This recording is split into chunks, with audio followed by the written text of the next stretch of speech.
I know the game of the rich. My rich dad taught me. You know it because you're the banker.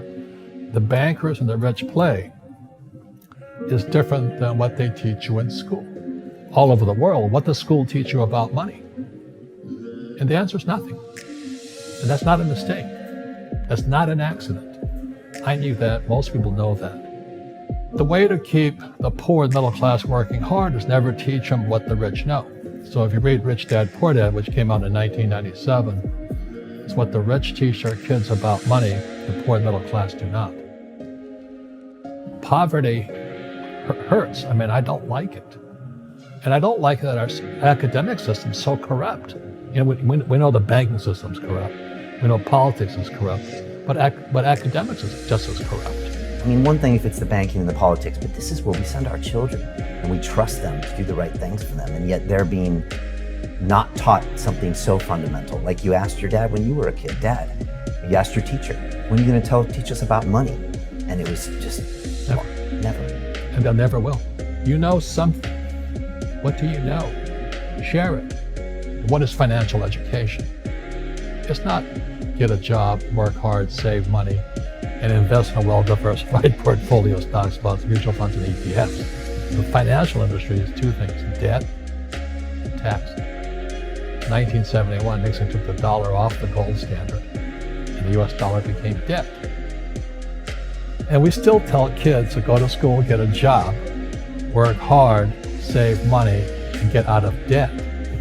Now, who tells them to do that? That's the most ridiculous thing there is. The book starts and it says, lie number 1, saving money will make you rich. Yeah, it never will. You know that. All taught that as kids. Why would you save it and why would you work for it if they can print it faster than you can work for it? Why do you keep saving when they're printing it? The rich don't work for money.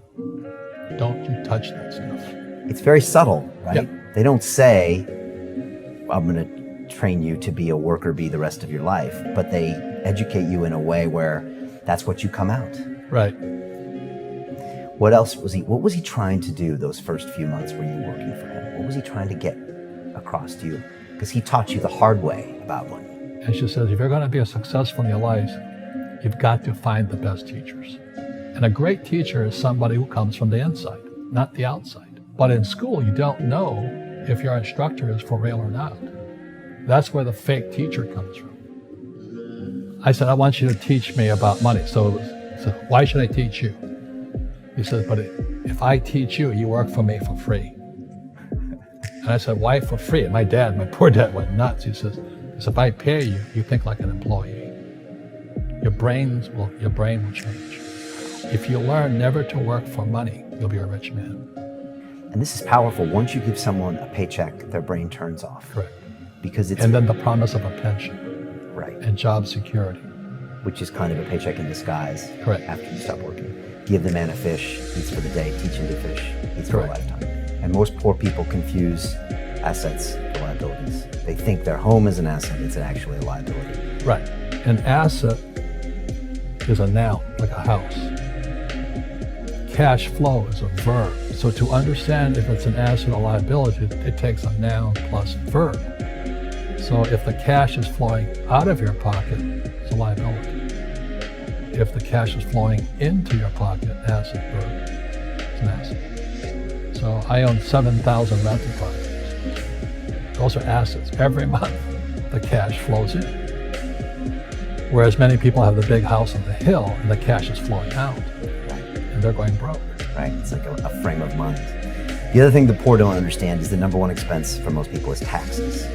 And yet we don't even see it. Isn't that weird? You walk around and you look at the paycheck and say, that doesn't seem right. And you don't realize that the government's got a huge hand in your pocket and you are doing nothing to minimize that. Again, this is what is very different about the rich and the poor.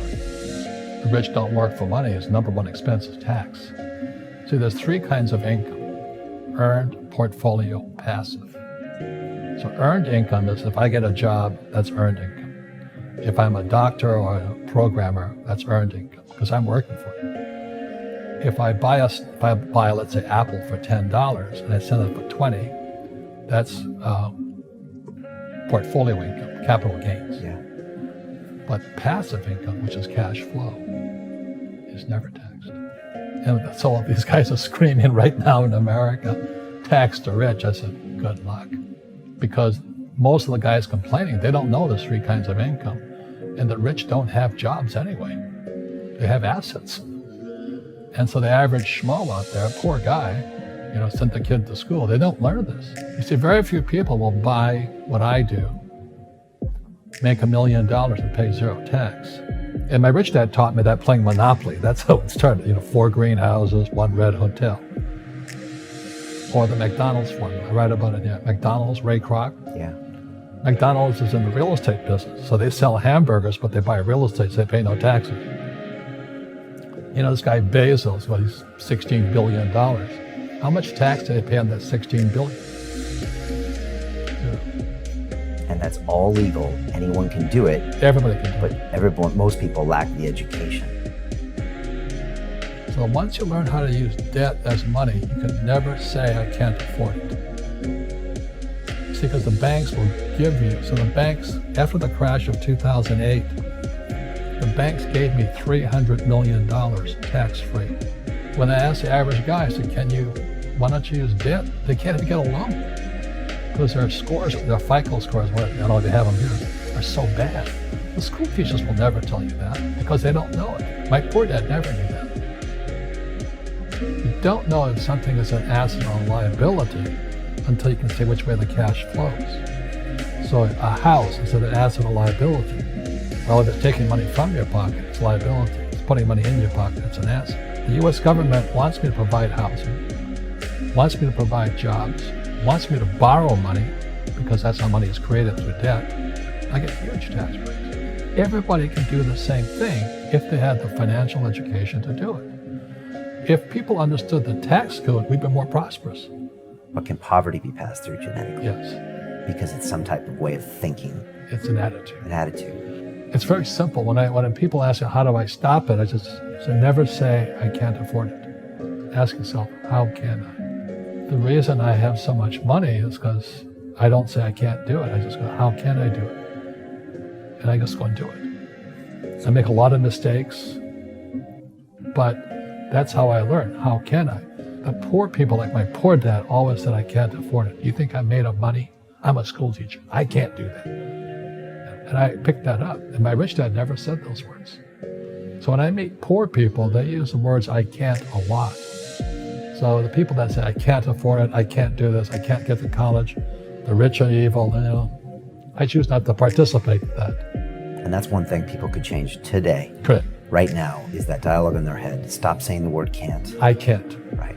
So how can I? How can I? Especially as in, I can't afford it, how can I afford that? Right. Because that opens them up to looking at it as an investment to a greater future. Right. When I borrowed $300 million, I couldn't do it until I went to ask. And I got turned down so many times. I said, and every time I showed the banker my financials, and he'd go, sorry. I said, look, do me a favor. Why did you turn me down? And he'd tell me, this is out, the numbers are out here. So if I get these numbers fixed, can I come see you again? He goes, sure. So it's called rejection. Same as my wife rejected me for 6 months. It's just a matter of personal willpower, which is spiritual. Just saying, if they can do it, I can do it. And how can I? How can I? And I think as you once said, words become flesh. Yep. It's the Bible too. Intelligence increases through your mistakes, through the ups and downs, through what you learn. Real estate's real estate, but what I learned made me richer, not the money. You don't need money to make money. I think all of us, every human being has that low point in their life. And if they get the message, a new life begins. If they don't get the message, they keep going down. The richer I got was because I didn't need any money. I could use this to make money. But how did I get there? Is I made a lot of mistakes. People are afraid of making mistakes and all this, fear of failing. It limits them. Nice, so very nice. So many people trapped in the same device.